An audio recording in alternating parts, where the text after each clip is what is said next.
আসসালামু আলাইকুম।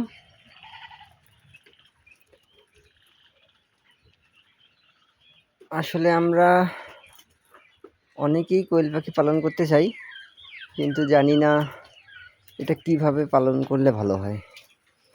সেক্ষেত্রে আমি এটা আজ 1.5 বছর থেকে প্র্যাকটিস করতেছি। তো প্রথমেতে আমি খাঁচা করছিলাম, যদিও খাঁচাটা আমি ভালো করে বানাইতে পারি নাই, ভুলভাবে বানাইছিলাম। তো তারপরে হচ্ছে নিচে করতেছিলাম, এই যে এখন আবার নতুন করে খাঁচায় নিয়ে আসলাম এই জন্য যে আমার মনে হয় আপনারা যদি প্রোডাকশনের জন্য পাখি করতে চান তাহলে অবশ্যই আপনাকে খাঁচায় করতে হবে। খাঁচায় করলে আসলে আপনাদের খামারটা 80 থেকে 90% সেফ থাকবে, আর বাকিটা উপর আল্লাহর হাতে। তো নিচে কেন পালন করা যাবে না আমি আপনাদেরকে বলি। এই যে দেখেন,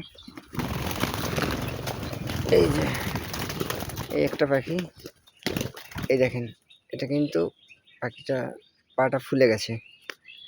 তো এরকম অনেক অসংখ্য পাখি আছে যেগুলো হচ্ছে এই যে সবসময় ময়লার মধ্যে হাঁটাচলা করার জন্য ওদের ওই পাটাতে ঘা হয়। ঘা হওয়ার ফলে পাখিটা অসুস্থ হয়ে যায়, আর খাঁচায় নর্মালি এটা হয় না।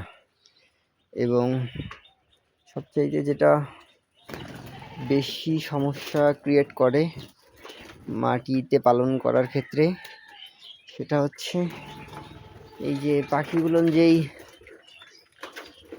ময়লাটা ছাড়ে, যেটা ওরা বর্জন করে, ওটা আবার সাথে সাথেই খেয়ে ফেলে, অন্য পাখি খেয়ে ফেলে।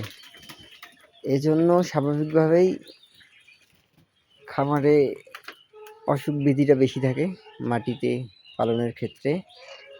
আর ডিম প্রোডাকশন অনেক কম কম হয় মাটিতে, এবং এটা হচ্ছে অনেক ঝুঁকি থাকে এমন যে আপনি হচ্ছে দেখা গেল খামার স্বাভাবিক পাখি রেখে গেছেন, একটা কুকুর হঠাৎ খামারের আশেপাশে দিয়ে দৌড়াদৌড়ি করছে, দেখা গেছে যে এইদিকে পাখি আপনার ভয় পেয়ে একদম, এই যে দেখেন, এই যে আমার এই যে বাল্বগুলো, এগুলো উড়ছে আর ফাটায় ফেলছে। এখানে 3টা বাল্ব আমি দিয়েছিলাম, 3টায় ফাটায় ফেলছে। তো ওরা এত উড়ান উড়ায়। আর যদি আপনি ওরকম করে করেন তাহলে আপনার আসলে খামারের ভবিষ্যতও অনিশ্চয়তার মধ্যে থাকবে।